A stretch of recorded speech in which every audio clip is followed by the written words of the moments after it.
You know, yep, we're definitely live now. I gotta share the links to everybody on Discord. Because once again, I have to do this manually every time.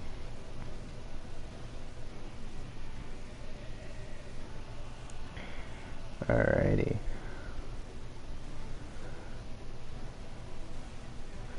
Alrighty, I am live.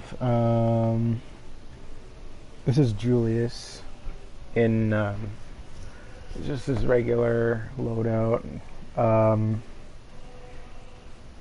I don't normally play God Eater. Like, God Eater 3 is the first game that I've played in the God Eater series. I think it's pretty cool. It's basically like you do small missions like on different like maps. Like, I don't know how to explain it. Like, if you've played God Eater, you'll know what I mean. I don't know how to explain it to beginners because I myself have not played this in a while. I only just started playing it again recently because I've been wanting to do streams and stuff. So I know that nobody's gonna like watch it right now. They'll probably like watch it later and comment on it and be like, "Oh, that's kind of cool," but like, it's like not even.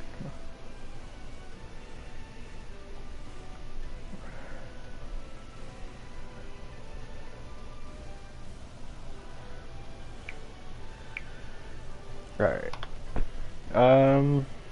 So yeah, you've got the melee weapons, short blades, the long blades, the buster blades, which are basically the heavy sword boys, the boost hammers. Yeah, I think of like King Dedede. He's got a hammer, but he's also got a rocket propeller on it to like really boost off the damage and make it probably easier to manage. The spears, scythes, oh my gosh, like the scythes are like amazing.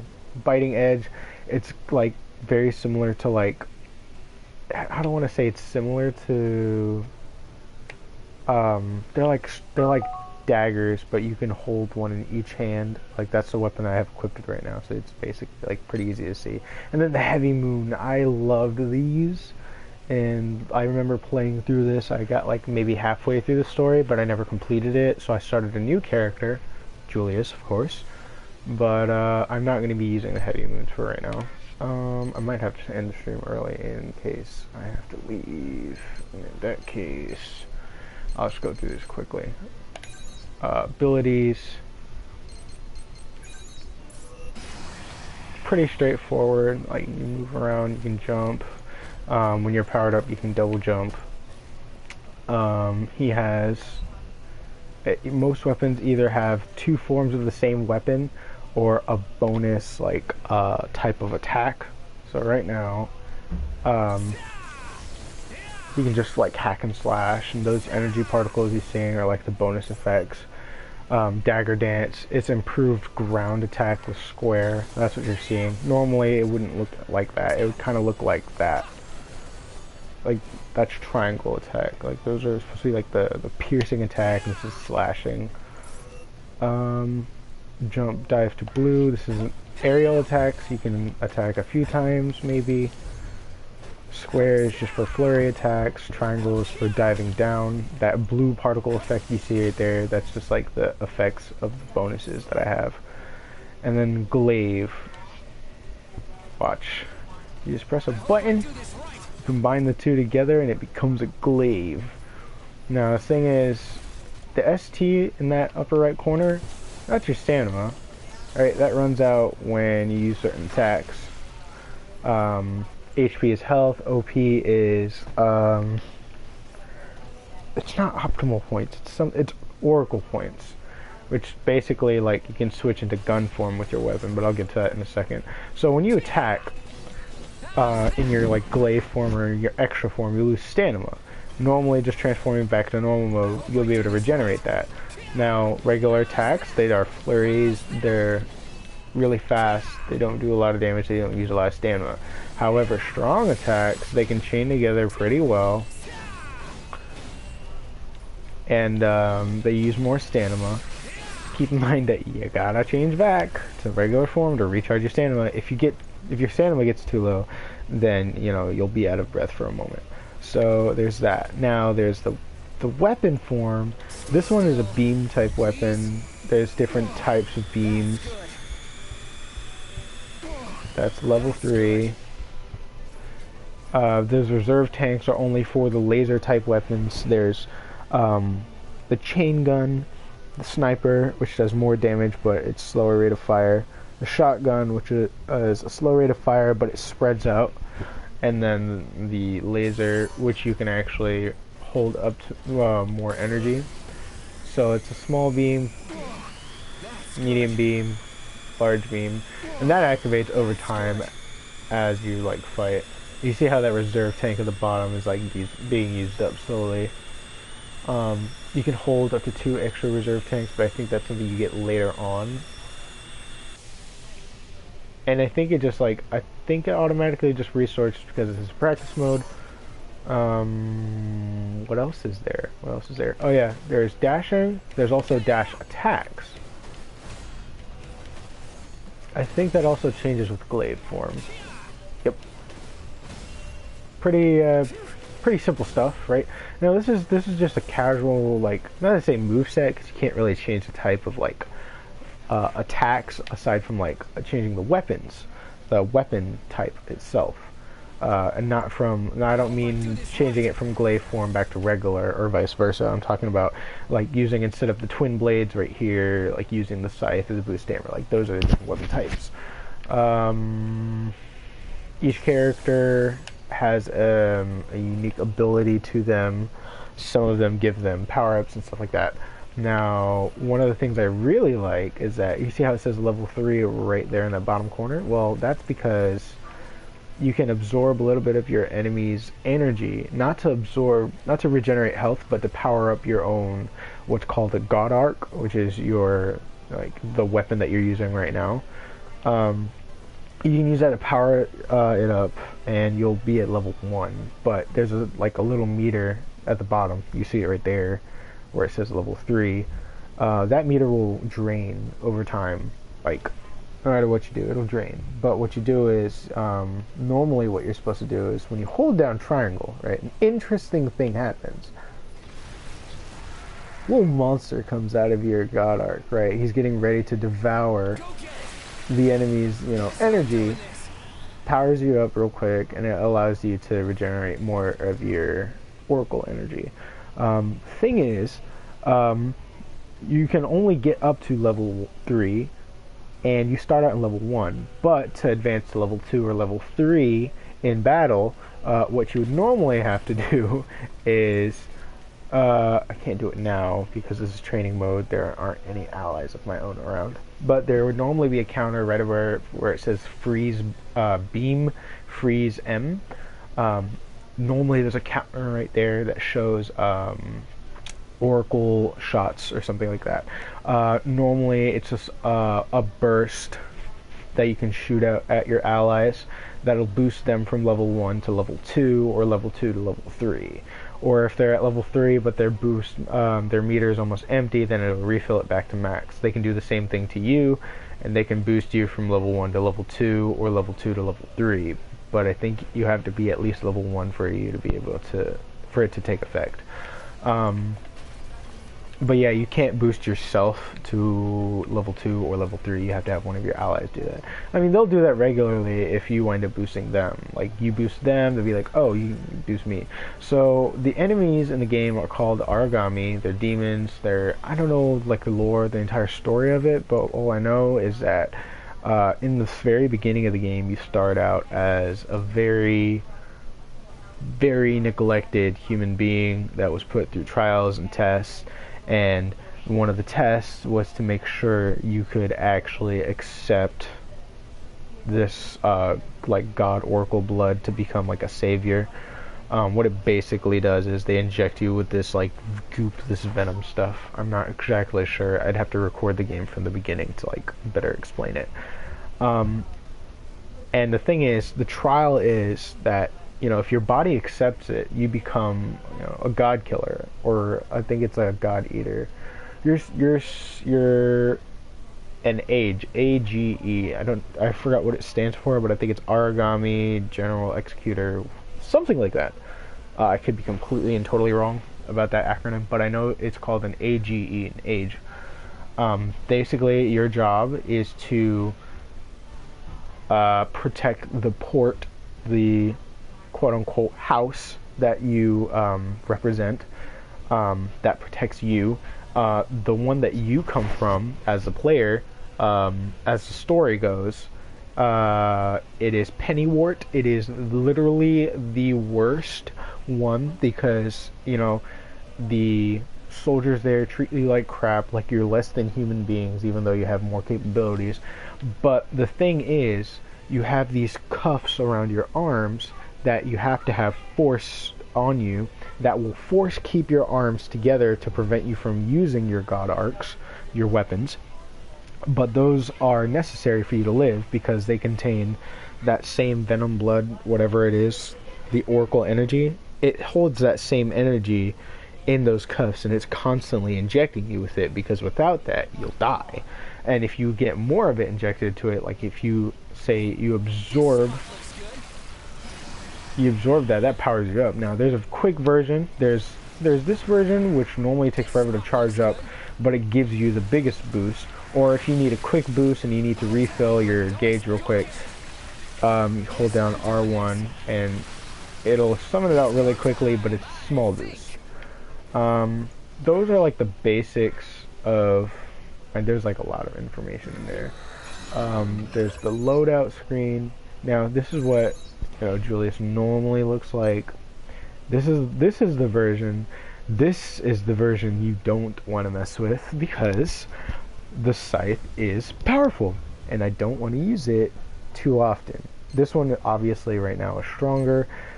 I say that this one is the one you don't want to mess with, but that's just because it looks more badass, in my opinion, of course. But still, that's only because of the costume I have on, the outfit, and the fact that he has a huge freaking scythe. The Fallen Axe, man, this one is just, he has a big old sword, Challenger Divine. It's just, you know, a white style outfit with a spear. This one is just a large sword. It's just different outfits. I gave nicknames too, with preset words for nicknames, like best friend of the heavy swordsman, you know, skinny but with a large scythe. But then this one is just like, this one looks more like an overlord type. So I'm gonna load this one and just have you preview just exactly why I say this one is overpowered. Purple electricity coming out, that's improved ground attacks. Dystopia, yeah. First of all, the scythe has a pretty good range. Like, this is considered short range, like almost extremely short range. But then, yeah, you see how that extends. That's pretty extensive, right? It uses up, it takes a moment to hit, and it is slower.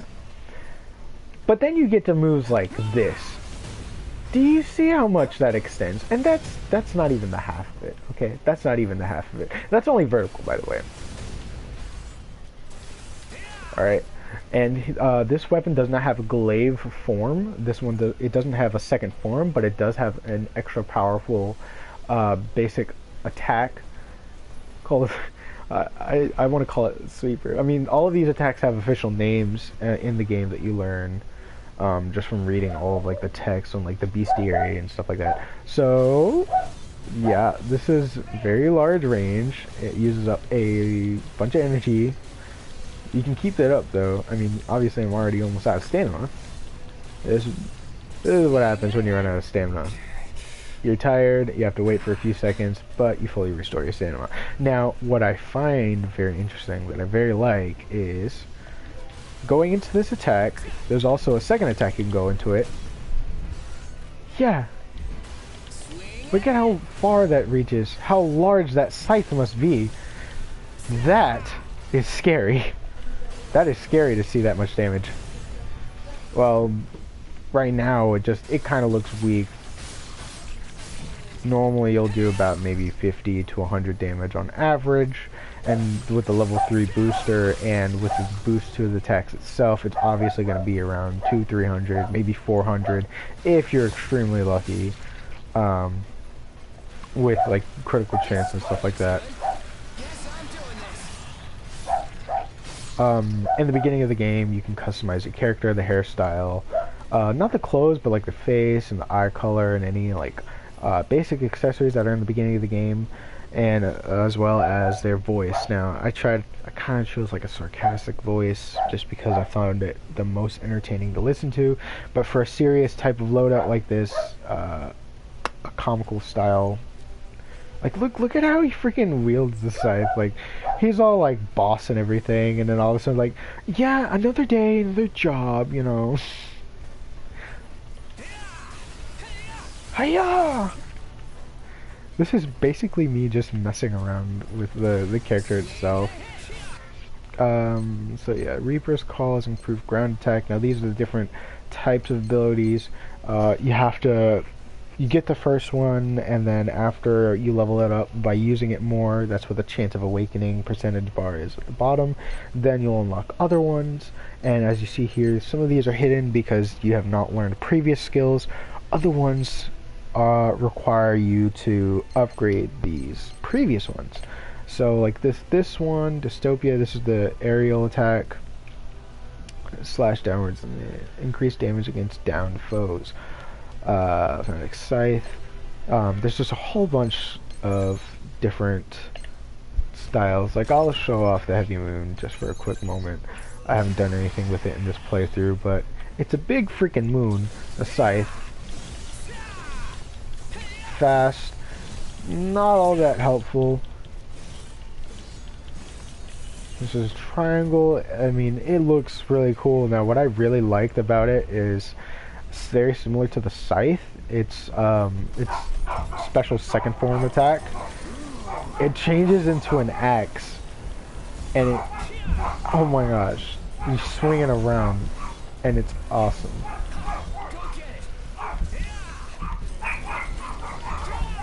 And much like the Scythe, it has a secondary form. Bop. Oh great, I probably have to go soon. This was like one of the shorter streams I've done. Normally they're like 30-40 minutes. This is more to just show off the characters and the abilities, or at least the basics of the character and its abilities.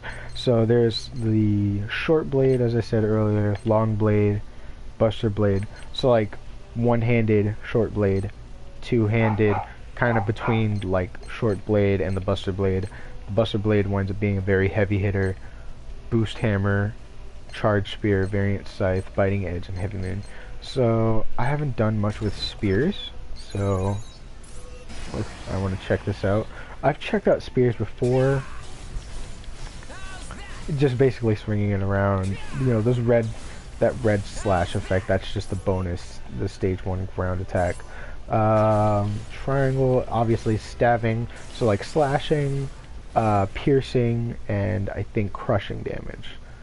Crushing, like bludgeoning, like you have slashing with a sword, you have stabbing like with a spear, and then you have crushing like with a hammer. 3 different types of damage. Yeah, it says, yeah, slash, crush, pierce. I didn't even realize that in the upper right corner. So I think, yeah, with that there's the jump. That's the special move, similar to the glaive. Like I said, not all weapons will have a special second form. They'll just have like an ability, and then you can try to just change it up from there, you know.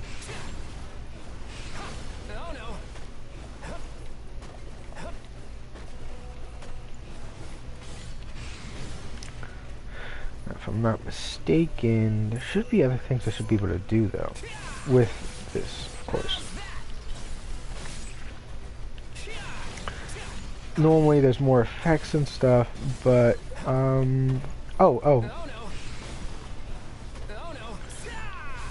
yeah, I don't think there's much you can do with the sphere at the present moment. Boost hammer I almost never use because, I mean, let's face it, I don't really think Julius would be like a hammer type character. I mean, yeah, it looks cool, incredibly slow, and you know, there's not really much to say about it.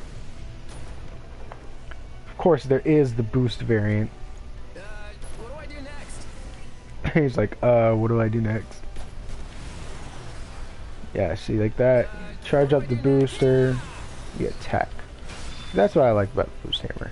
But I mean, aside from that, I wouldn't really use it because I have a teammate that does use boost hammer. So, if anything, it's not for me. Maybe at least not for right now. If I could find a loadout that's pretty good with it, then maybe I would probably use it. Buster Blade, I'll show off that one real quick. The basic attacks. It kind of attacks quickly, but then on the third attack, it takes a second before you can start up the combo again.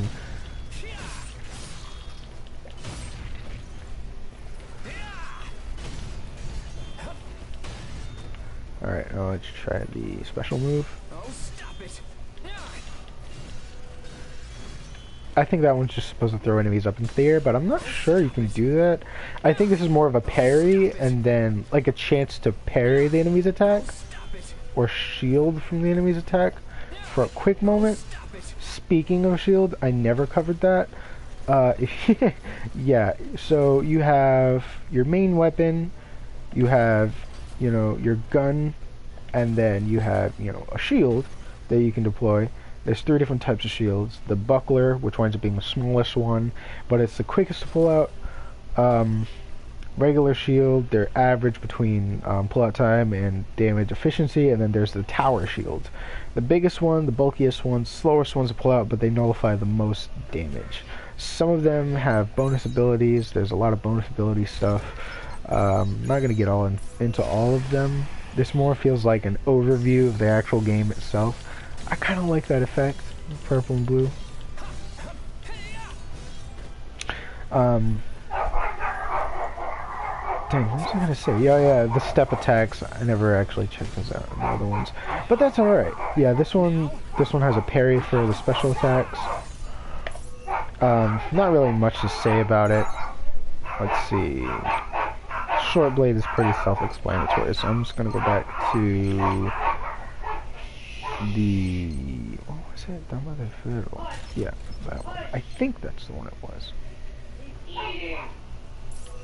You can also change the color to certain weapons once you upgrade them. Some have alternate color schemes, other ones just have the color scheme from their previous one. Like, there's Amit, and then there's Resif. Amit winds up being like, you get like an Amit version of every type of weapon. So you see how it says Amit Blade, Amit Buster, Amit Maul. Those are all of like the very first weapon types. Now it says P. There's P1, there's P2. I think all the way until 7.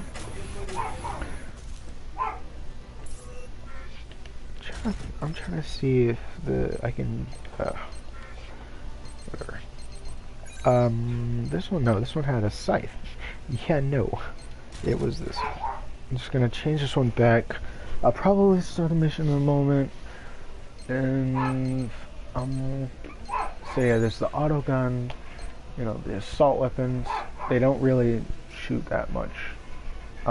It's more of like, I don't really see the full point in using the guns because, for one, they don't do a lot of damage, like, at all. I get that, you know, there's different elements. There's fire, ice, lightning, and holy. Some enemies are weak and some enemies are strong against certain element types. And there are, each of the guns and each of the melee weapons can all be, there's like different versions of the weapons and stuff. Even with the shields can protect you against certain things or cause you more damage to other things. Sniper rifles, shotguns, and ray guns. Different types of bullets that you can fire as well, like blaze bullets, freeze, spark, divine. There's also other special types of effects called custom bullets. You can customize bullets modules. This one just gives you like the cost of how much energy it would cost to shoot that bullet. What types of bullets there are, like point blank range. There's different types as well, like shots. Normally, those are like straightforward. They can be shot by like any weapon, I think, except for the shotgun. So it's like, it's more like for, there's a laser, which winds up being shot from the ray gun. The orbs, I think, can be shot from any of the weapons. The radial ones, it's kind of like a shotgun, but it's more energy based, so it's not like a buckshot. There's rapid fire, sniper, buckshot, and then beam. And then of course there's bomb types. Now there's different elements, as I said before: blaze, freeze, spark, and divine. But then there's also 4 other ones. Healing being one of the obvious ones, because you can use healing items, but also you can use healing bullets to heal your teammates, but not yourself. There's also, let me change it real quick. There's also toxic, that, you know, poisons your enemy. There's C's that also, it doesn't freeze your enemy. It freezes your enemy in place, but it doesn't do damage. It's basically like paralysis. It paralyzes them. Bind, I'm not too sure what that does. Maybe that sticks enemies together. Like I said, I haven't played this in a while. There's so much that goes on in the game. Oh my god, my dogs are so annoying. They're so annoying. Buckler, shield, tower shield. 3 different types. Then there's the abilities that you wind up getting. These are the passive ones that happen during battle. Take out Chihuahua. Alright. You okay? Yeah, I'm just streaming right now, I guess. It's alright. Yeah. Alright, I'm gonna end the stream here. Not that anybody was watching or was interested in this. This is me rambling about the game that I've been playing, that I only have showed, like, previews of, like, nothing. These are acceleration triggers, burst arts, the burst art effects. Now, when it says devours, when you charge up your weapon and you go to chomp on an enemy to absorb some of its energy, that's what it normally means by devour. There's quick devour, which is the one I showed, where it's just a simple 2-tap button. It doesn't give you as much energy, but it does allow you to get some type of energy quickly. Yes. I'm streaming right now. Okay. I'm about to end the stream in like a minute. I am about to. I have to get up and take out my dogs. Oh boy. Alright. Gonna switch to this one, and I'm gonna continue to stream later. I find it hilarious though, because in the story, you're in a cargo ship, and it turns out one of the origami, the monsters that attack the cargo that was supposed to be top secret. Turns out there was a little girl in there. I think later on in the story it's revealed that she's half human, half origami. Don't ask me how that worked or how that worked out. A lot of weird stuff on the internet. But this is a video game, so it's fantasy. I don't know what to expect. But what I found hilarious was that in my playthrough as a female character, because you can be male or female, but you can't change it once the story starts, you wind up saving her from this big origami, this big monster that's about to attack. And as you know, as you fall into a coma from saving her and getting knocked in the head, you're in a coma for 3 days, but she remembers the fact that you saved her. So depending on if you were male or female, I was female at the time in the game, she winds up calling you mommy. And everybody in the cabin, right, everybody in the cabin that's like looking around and everything and trying to make sure that you're alright, because you wind up helping all of them in some way or another, they all start doing the same thing. So with my character, Julius, he's male. I wish I had recorded it because it was hilarious. I'll have to start the game over in order to actually experience all of this all over again. to have all of the characters and all the crew call you daddy or dad is hilarious. And she winds up, like, the little girl, she winds up following you around like a little kid. But I mean, it's because you wind up saving her life. It's hilarious. I mean, I'll have to record more. I'll record more, and I won't be like completing any more of the actual story itself. I'll probably be recording more of God Eater 3 because this is a game with an interesting story that I want to get into later. But for now, I'm gonna end the stream. So yeah, thanks for listening to me rant about a game.